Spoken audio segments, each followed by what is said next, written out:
மதச்சார்பற்ற முற்போக்கு கூட்டணியில் ஏற்பட்டுள்ள குழப்பம் குறையாமல் நீடித்து வருவது அரசியல் வட்டாரத்தில் அதிகம் பேசும் பொருளாகி இருக்கிறது.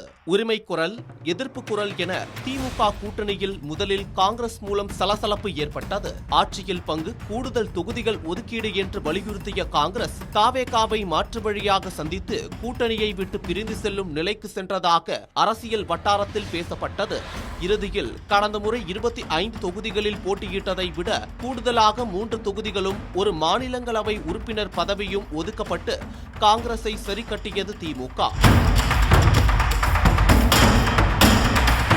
இருந்தாலும் தொகுதிகளை அடையாளம் காண்பதில் இரு தரப்பினருக்கும் இடையே சிக்கல் இருந்து வருவதாக கூறப்படுகிறது.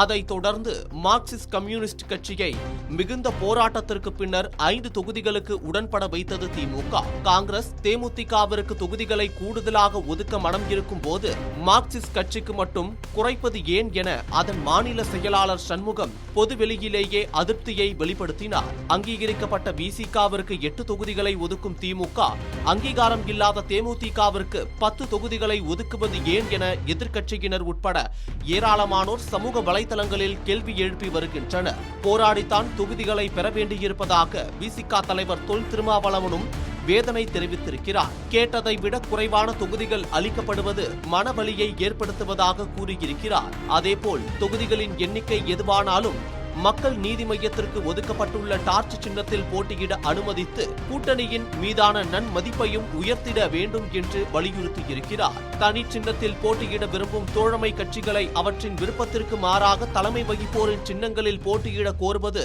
ஏற்புடையதல்ல என்றும் சுட்டிக்காட்டியிருக்கிறார். திமுக எங்களுக்கு கொடுத்த எண்ணிக்கை சின்னம் தொடர்பாக வருத்தம் இருப்பதாக மதிமுக அவைத்தலைவர் அர்ஜுனராஜ் வெளிப்படையாக தெரிவித்துள்ளார். இதற்கெல்லாம் ஒருபடி மேலாக தமிழக வாழ்வுரிமை கட்சி தலைவர் வேல்முருகன் கூட்டணியில் இருந்தே வெளியேறிவிட்டார். கூட்டணியில் எதிர்கருத்துக்கள், அதிருப்திகள் எழுவது ஜனநாயகம்தான். ஆனால் தேர்தல் நேரத்தில் அந்த அதிருப்தி தொடர்ந்து கொண்டே இருப்பதுதான் கவனிக்கப்பட வேண்டியதாக இருக்கிறது.